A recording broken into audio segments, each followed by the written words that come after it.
আসসালামু আলাইকুম। Hello viewers, welcome back to my channel Tasnim তাজা। আপনাদের সবাইকে স্বাগত।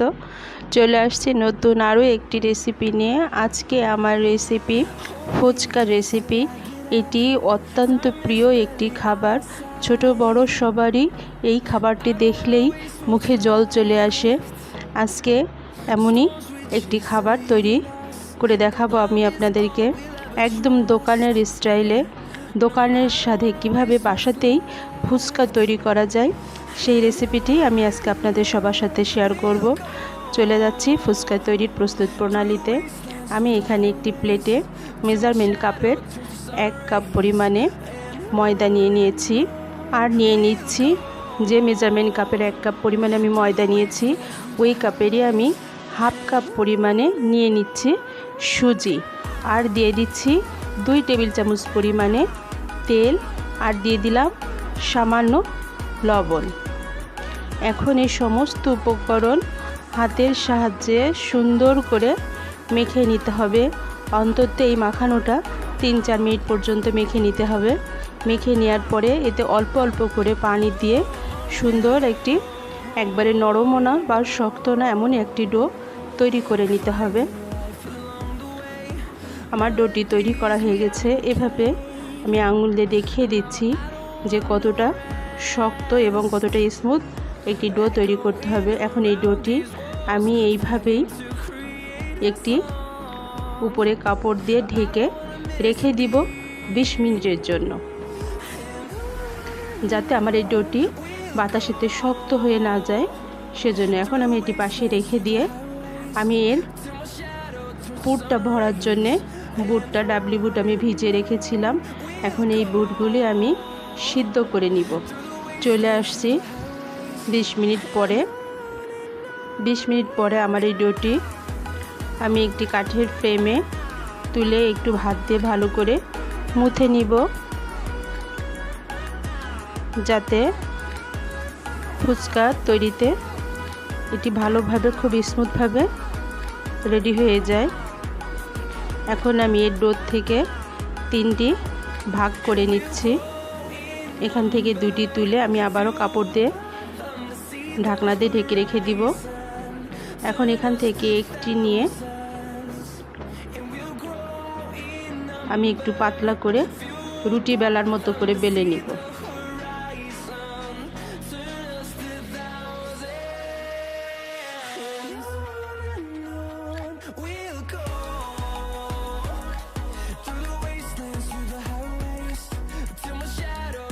আমি রুটি বেলার মতো করে বেলে নিচ্ছি।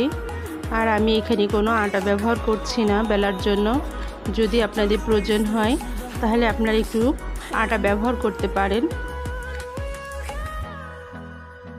আমি ডোটি একটু শক্ত করেই তৈরি করেছি, তাই আমি এখানে আটা ব্যবহার করছি না। সব সাইডটা যেন একরকমভাবে বেলা হয় সেদিকটা খেয়াল করতে হবে।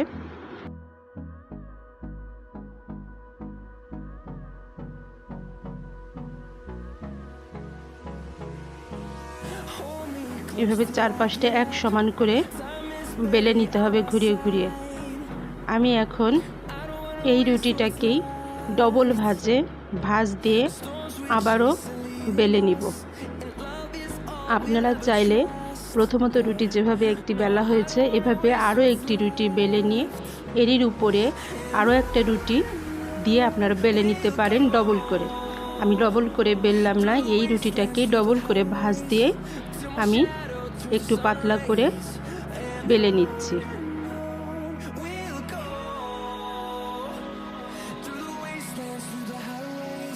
এভাবে ঘুরিয়ে ঘুরিয়ে সব সাইডটা সমান করে বেলে নিতে হবে। একবারে গোল করে যে বেলতে হবে এমন কোনো নিয়ম নেই।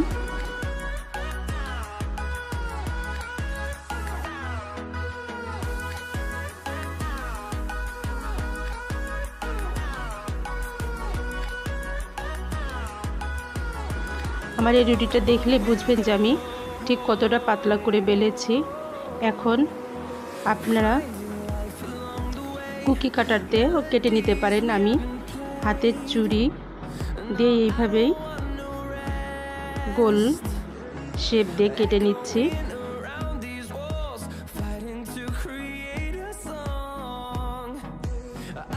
আপনাদের হাতের কাছে যদি কুকি কাটার না থাকে তাহলে আপনারা এইভাবে একটি ছুরির সাহায্য সুন্দর গোল শেপ দিয়ে কেটে নিতে পারবেন।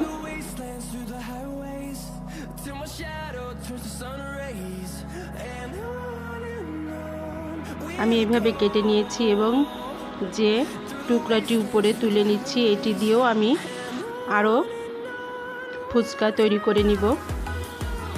দেখতে পাচ্ছেন একবারে মোটাও না আবার একবারে পাতলাও না, এভাবেই আমি সবগুলি তৈরি করে নিব।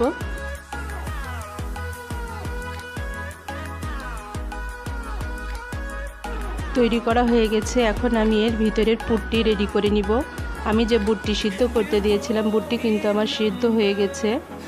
এখন এখান থেকেই আমি কিছুটা বুট একটি বলে ঢেলে নিচ্ছি। আর এই বুটটি আমি কিন্তু একটু পাতলা বা নরম করেই তৈরি করেছি। এখন এর ভিতরে দিয়ে দিচ্ছি কিছুটা পেঁয়াজ কুচি এবং আমি দিয়ে দিচ্ছি 1 চামচ পরিমাণে কাঁচামরিচ কুচি, দিয়ে দিচ্ছি চাট মশলা 1 চামচ পরিমাণে, জিরা গুঁড়া এবং শুকনো মরিচ টেলে সেটি গুঁড়ো করা 1 চামচ।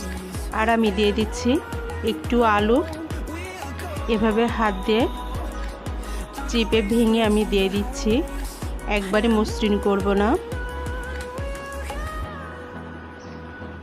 আর দিয়ে দিচ্ছি বিট লবণ এবং খাওয়ার লবণ, রান্নার লবণ সেটি দিয়ে দিলাম আমি।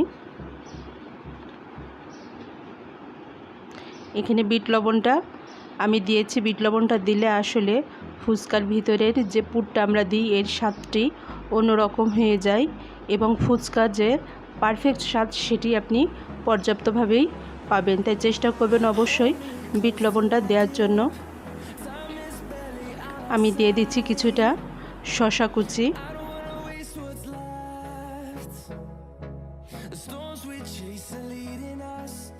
মাখানো আমার হয়ে গেছে। এখন আমি তেঁতুলের টকটা আমি রেডি করে নিব। তেঁতুলের এই টকটা আমি আগেই গরম পানিতে একটু ভিজিয়ে রেখেছিলাম। এখন এর ভিতর থেকে এইভাবে চিপে তেঁতুলের ভিতরের আঁশগুলো বের করে নিব এবং এই টকের ভিতরে দিয়ে দিচ্ছি 1 চামচ পরিমাণে চাট মশলা, দিয়ে দিচ্ছি 1/2 চামচ পরিমাণে জিরার গুঁড়া এবং টালা শুকনো মরিচ গুঁড়া, দিয়ে দিচ্ছি রান্নার লবণ 1/2 চামচ। আর আমি এই টকে কোনো চিনি অ্যাড করিনি, আপনারা চাইলে চিনিও অ্যাড করতে পারেন। এভাবে একটি চামচের সাহায্যে মাখিয়ে আমি রেখে দিব। এখন চলে আসছি আমি ফুচকাগুলো ভাজার জন্য। আমি আগেই প্যানে পর্যাপ্ত তেল গরম করতে দিয়ে দিয়েছিলাম। তেলটি আমার ভালো করে গরম হয়ে গেছে। আর তেলটি কিন্তু ভালো করে গরম করেই তবেই ফুচকাগুলো দিতে হবে। দেখতেই পাচ্ছেন এগুলো নাড়ানোর প্রয়োজন নেই, দেওয়ার সাথে সাথে এগুলো নিজে নিজেই আপনি একে একে ফুলে উঠবে। আর চুলোর আঁচটা এই পর্যায়ে কিন্তু মিডিয়ামে দিয়ে দিতে হবে। যখন ফুচকাগুলো সম্পূর্ণরূপে ফুলে উঠবে তখনই কিন্তু চুলোর আঁচটা একদম মিডিয়ামে দিয়ে ফুচকাগুলো ভেজে নিতে হবে।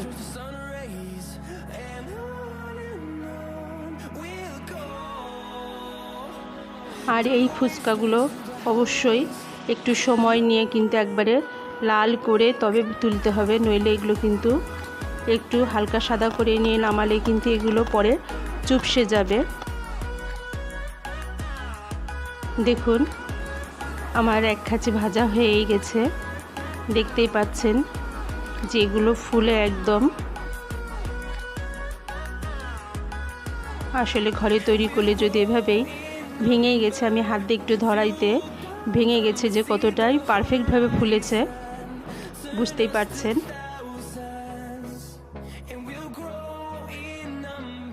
আমি আপনাদের আরও একটি ভেঙে দেখিয়ে দিচ্ছি। দেখুন এই ভিতরের শেল্টারটাও কত সুন্দরভাবে আসছে। আসলে সুজিটা ব্যবহার করাতে কিন্তু এই শেল্টারটা একদম বাইরের দোকানের যে সুজির শেল্টারটা একটু মোটা হয় ঠিক সেই আকারেই কিন্তু আসছে। এখন আমি এর ভিতরে পুরগুলো ভরে দিব।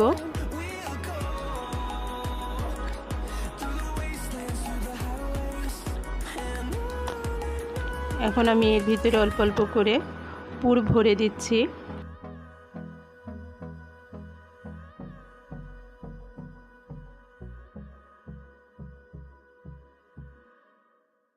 এইভাবে ভিতরে পুর ভরে আমি আরও একটিতে পুর ভরে নিচ্ছি।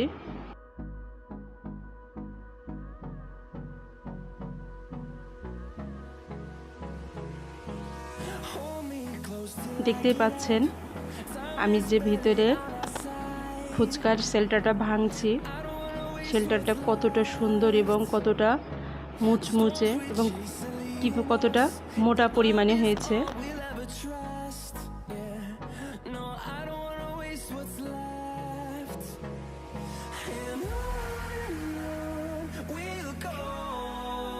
এভাবে সবগুলি ফুচকায় আমি পুর ভরে নিব।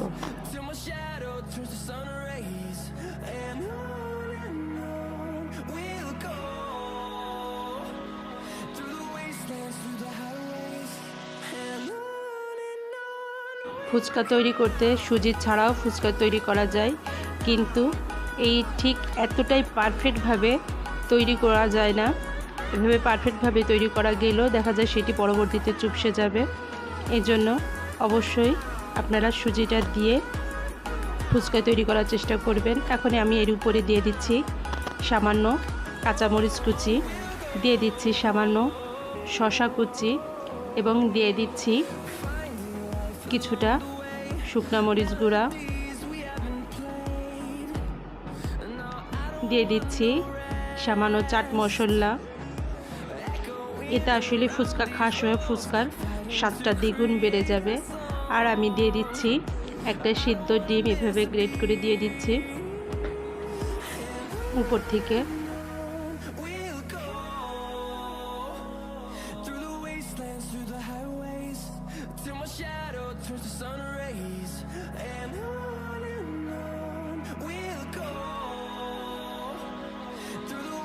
আর দিয়ে দিচ্ছি আমি যে তেঁতুলের টকটা তৈরি করেছিলাম, আমি পাতলা করে চিনি দেইনি, টকটা টকের মতো করেই তৈরি করেছি।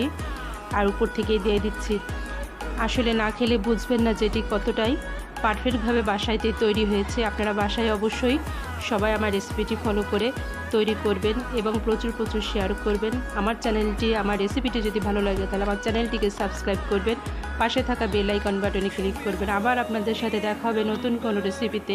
এ পর্যন্তই, আল্লাহ হাফেজ।